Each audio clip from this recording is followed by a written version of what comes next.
financial crisis. Parang di ka mapakalian ba yung sasabihin mo? Yung business namin, yung kumpanya namin, di ba? Nalulugi na. Kaya try pa rin namin siyang i-save, pero wala na talaga. Ano kaya kung ako na lang yung bumili ng kumpanya nyo? Congratulations, Tito. Salamat po. You are the new boss here.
Sandali, ba't pinipigilan mo ako?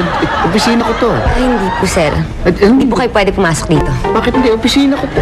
Ay, hindi po kayo pwede mag-opisina dito. Bakit? Dito ako dinala eh.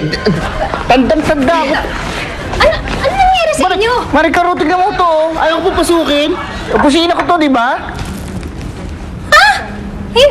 Tama siya! Ha? Tama siya! Hindi mo yan opisina. Narinig mo? Tama siya. Ba't di ko opisina to? Dito ko dinala. Nung nakaraan, natatanda Pepito. ako yung pa. Nandiyan dyan. Pipito, temporary office mo lang yan. Ano yung temporary? Panandali ang opisina mo lang yan. Hindi talaga dyan ang ano mo, ang office mo. Ano ba? Eh, saan ang opisina ko?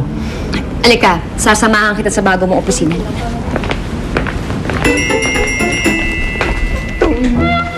Welcome to your new office.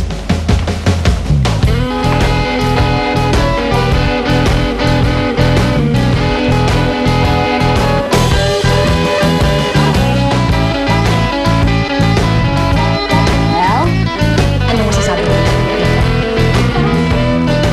Opisina ba to o bahay?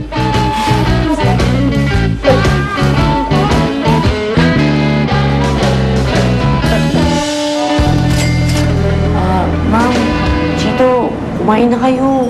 Masarap yung niluto namin. Paborito niya yan, di ba? O, hotdog, sardinas, may itlog pa. Sige na po, ma'am. Kain na po tayo. Sige, sabay-sabay na tayo. Fitz! Fitz! Ay! Elsa, Chito, ba't ganun ang mukha niya? Parang lungkot niya. Eh, wala na kasi Sir Pepito. Si Fitz! Kailan ba, Elsa? Kailan ba naman? Ano nangyari kay Fitz? Kinawakot ba? Inatake ba sa puso? Fitz, mag-okay na naman!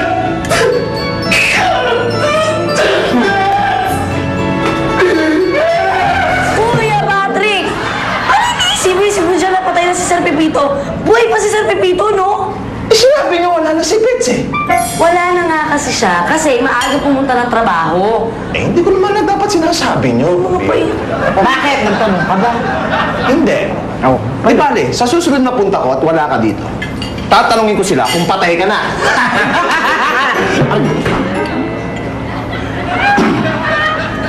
Pero sa, mauna muna ako. Pumunta muna ako sa opisina ni Fitz, ha? Kaya ng Diyos.